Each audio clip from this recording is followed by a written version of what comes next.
It kills the weeds at every stage of their life. It identifies their species and kills them instantly, all the way down through their root system by exploding them with this laser. And yeah, here's one of the... This is what it looks like? Yeah. Hello, I'm Paul Meixel, founder and CEO of Carbon Robotics. He's showing a video of our laser weeder, the G2 laser weeder. What he's showing here is the laser weeder going over the crops, and then we use our AI system, the large plant model, the LPM, that identifies the crops and the weeds live and then targets the weeds and burns them out with high-powered lasers. We've been developing this technology for quite some years, and we make these machines here in the United States, sell them direct to farmers. I'm really proud of what we've done and what it's able to do for growers. Yeah. Does this have any negative effect whatsoever on the food? No. In fact, it has only positive effects on the food because the lasers are able to get so close to the crops and we don't break the topsoil at all. So all we're doing is just touching the weeds and destroying them, not tilling anything apart, not tearing any of the ground cover apart. So that means you don't disturb the root systems. That means you don't disturb the topsoil in a way that's going to mess with the vegetables growing underground. And it's totally a positive effect all the way around. In fact, you get a 30% increase in productivity. That 30% increase number comes from a study that we did with the University of Wisconsin that was done in a farmer's field, live test, pretty easy to test to run, just show you get a lot better yield with the laser weeder. So 30% yield improvement from running laser weeder, because again, all it does is just kill the weeds. It doesn't mess with anything else in the system. Of the farm. And the growing season is shortens by 3 weeks for onions. So, and that is a huge economic boom. You just zap the weeds? It pays itself back, and for some of these farmers, it pays itself back in 9 months. Yeah, that's right. We're really proud of that fact as well, making growers more profitable, more consistent in their operations.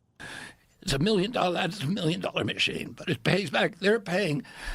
Vegetable field, this onion producer in South Texas, the biggest onion producer in Texas, she has 8,000 acres.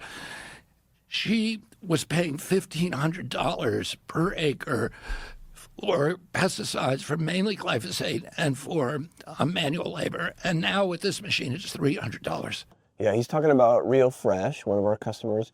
We did a great grower story with them, and we also did some media with the AgriFluence people to highlight what they were doing with laser weeder. They have multiple machines, really big fans of them, and thanks to Real Fresh and specifically Courtney and Fred for their time on this. She's saving over $1,000 an acre. Is this showing how it does? She's got 8,000 acres. So it's a $1 million machine, which sounds like a lot, but you got 8,000 acres and you're paying $1,500 an acre per growing season. Interesting. There's all these kind of new, exciting technologies that give us a light at the end of the tunnel to transition, and it could be very, very fast. What the president wants to do is accelerate that. He says, yeah, we can't allow the company to go bankrupt. We can't allow foreign interference, but we got to get off of this stuff. We got to give these farmers an off-ramp so that they can get off it because they don't want to be on it. Nobody wants to be on it. Without crashing the food system. So this is a bridge. This is a bridge to Yeah, an ultimate. exactly. So the path you think would be technologies like this for weeds. What about for bugs? But, yeah, they can do it for bugs, too. So is it just zap the bug? They zap the bug. They identify them and zap them.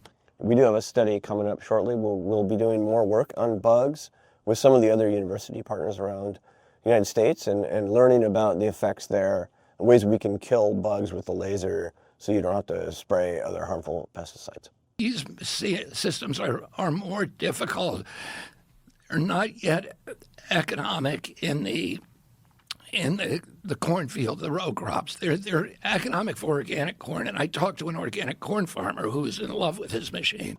Yeah, he's talking about Clear Creek and Greenleaf Acres out of Colorado and Iowa. Thank you to them as well.